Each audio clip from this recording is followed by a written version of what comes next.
This is why I encourage you and me.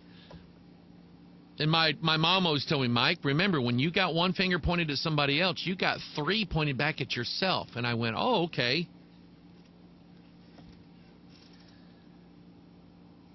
Keep your covetousness down. Keep it down. I don't know that it's even possible to become a non-covetous person. Covetousness is so ingrained in our wicked, sinful nature. I just don't see that it's possible for us to not covet something. But keep it down. Be content with things that you have, the Apostle Paul said. If you make a good living, and some people do, there's nothing wrong with making a good living. There's nothing wrong with achieving at business. There's nothing wrong with achieving at your work, climbing the ladder. There's nothing that's us. I mean, we have something in us that desires to have a better way of life. There's nothing unbiblical about that. But you keep the covetousness down. But you listen to these tapes and read these books, and it all talks about this big secret thing that you really have it in you. Oh, you've got it in you. We just need to have something bring it out. You have a spark in you. We need to bring it to full flame. That's Gnosticism. And so that that teaching creeps inside the church. That, you've got God in you. Oh, He's there. He's just waiting to come out. He needs to be released. Your faith needs to be released. We need to release it because it's all bound up inside of you and you won't let Him out. That's your problem. So let's do a little witchcraft deal. My ear itches. Let's do a little witchcraft deal. Let's teach you rituals and words to say. Let's teach you to speak positive words over every situation in life the way Joel does. Here's what's at the core of this. And I've kind of gone over this before, but this goes along with the really, really, really, really, really cool thing that God just kind of put in my heart today. In Romans chapter 7, Paul said it like this. Romans 7, verse 17. He said, "Now then, it is no more I that do it, but sin that dwelleth in me." And anybody who's listening to me who might struggle with an issue in life, or two, or three, and yet you believe that you are born again, you believe that you're saved, you believe that you have the indwelling Spirit, you believe the Bible, you believe every word of the Bible, you don't doubt it at all. Sometimes you have a hard time grasping the idea that God would still take you to heaven because you're not a good person. Because you know you better than anybody, and you know what everybody else doesn't know. Everybody else sees on the outside of you and says, "Oh yeah, they're a nice person. They really are. I really like them. I think they're a good Christian too." And you hear that, and you take all that with guilt, because you know down deep in your heart and your mind that if they really knew the real you, they might say, "Oh, well, I don't know then. I don't know if you're saved or not. I mean, oh, wow." But here's what Paul said about it. He said, now that he's born again, Paul's writing as a saved, born-again person, Romans 7. "Now then, it is no more I that do it, but sin that dwelleth in me. For I know," listen to what he said, "for I know." Notice what he said, sin that dwelleth in him. He is personifying sin. It's the word dwell means a place where you what? Live. "It is no more I, but sin dwelleth in me." You know who I think that is? I think that's that champion. I think that's that giant that's dwelling in you. I think that's why Paul referred to him in 2 Thessalonians 2 as the man of sin. I think that's why. And so he said, "For I know that in me," that is, in my flesh, and he's very direct in differentiating his flesh from his eternal soul. He said, in my flesh dwelleth no good thing. I think that's that champion, that giant, that spark that dwells. Hey, I've got one of those in there too. I tell people around here, people work for me. I got daughters that work for me. My wife, she helps clean. And I can be a good boss. I can be a boss. I can be a manager. I have the personality. I think I can do it.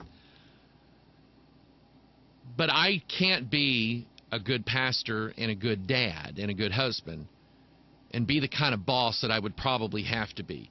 Because here's what I know. I know that I got in me a really, really mean guy. I got a guy in here that could probably win a lot of arguments. I got a guy in here that he could just tear into somebody. I got a guy in here that knows all the words, knows how to spell them, knows how to say them. I got a mean guy in there like that. And you know what? I don't like to let that guy out. I don't like him. Because being a pastor, you got to love people, you got to long suffer with people, you got to care for them. They have to respect you. Being a dad and a husband, same thing. You can't be a mean jerk and be a good husband, be a good pastor. But I've got the mean jerk in here. I don't like him. So he said, in me, that is in my flesh, dwelleth no good thing. For the will is present with me, but how to perform that which is good I find not. For the good that I would do, for the good that I would, I do not. But the evil which I would not, that I do. Now, if I do that I would not, it is no more I that do it, but sin that dwelleth in me. There he said it again, the third time. Trilipix. The third time. Sin dwelleth in me. How then can sin no longer dwell there? The flesh has got to die. So I find in a law that when I would do good, evil is present with me, for I delight in the law of God after the what? After the inward man. Now here's where it gets interesting, because now we got two guys here. We got the no good guy, and then we got the good guy, Jesus Christ, the inward man in our soul. He's not dwelling in our flesh. He's dwelling in our soul. That's the difference. And so we have two natures, one that wants to do good all the time, one that doesn't want to do good any time. And so just kind of ponder that. Now, think of it this way. Matthew 7:15, beware of false prophets which come to you in sheep's clothing. Discover the champion in you. He's dressed, he looks like a sheep, doesn't he? But inwardly, they are ravening wolves. That's not just some talk. He means exactly what there is something living on the inside of these people that are ravening wolves. Listen to what he said in Luke 11:39. The Lord said unto him, now do ye Pharisees make clean the outside of the cup and the platter, but your inward part is full of ravening and wickedness. So there is a wicked thing dwelling in people, all humanity. I think it goes back to the Garden of Eden. I think that's why in your King James Bible you'll find 46 words coming out of the serpent's mouth. It's literally etched in stone in the crystals of our DNA that our flesh is wicked and it cannot be saved. Our flesh cannot be saved, cannot be redeemed. The soul can. And so just kind of ponder that. Now, where do I want to go with this? Here is... Let me just kind of go down the page here. Colossians 1:27. Listen to this. This is about the inward man that you and I have in us. Colossians 1:27. To whom God would make known what is the riches of the glory of this mystery among the Gentiles, which is Christ in you, the hope of glory. Christ is in you. All right? And we've learned that from Sunday school. Ask Jesus, come live in your heart.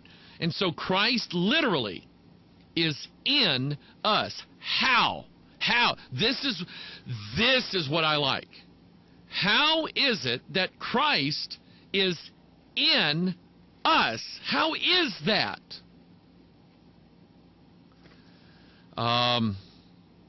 Romans 2:29. But he is a Jew, which is one where? Inwardly. Now think of this. What nationality and race was Jesus?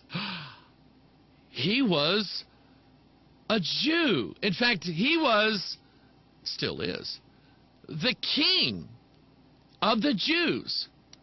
So Paul said, but he is a Jew, which is one inwardly. If you have Christ in you, then you have that inward Jew. And circumcision is that of the heart, in the spirit and not in the letter, whose praise is not of men, but of God. And without me describing the act, you understand what circumcision is, don't you? The idea, the concept, removal of flesh. I mean, think about that. That's what it is. It's the cutting away and the removal and the discarding of flesh is what it is. I love that. And so to be really and truly circumcised is the inward circumcision of Christ in us when we cut off and discard this flesh, and it will happen one of these days. Oh, I'm getting happy.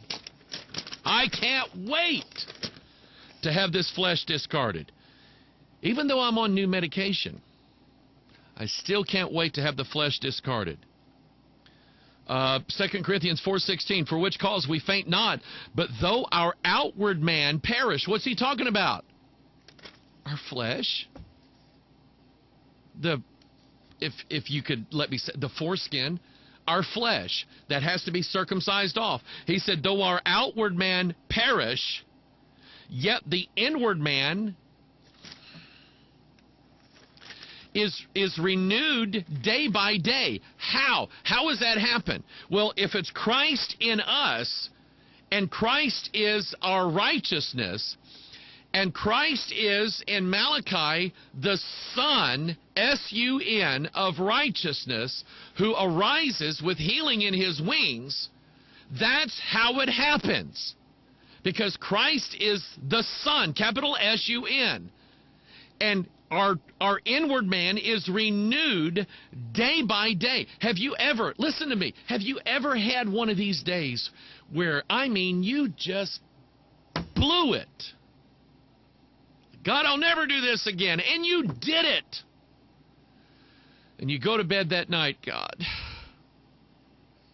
I am so tired of this body. I'm so tired of this flesh. I'm so tired of it, God. Help me. And you wake up the next morning, and there just seems to be a different spirit there. You've slept all night, and now you've awakened, and you feel God afresh again, and you say, God, I'm going to try it one more day. God, I'm going to do. You know what that is? The sunrise. It's what it is. It's the sun rising up in your heart, the inward man being renewed day by day. I love this. 1 John chapter 3, whosoever committeth sin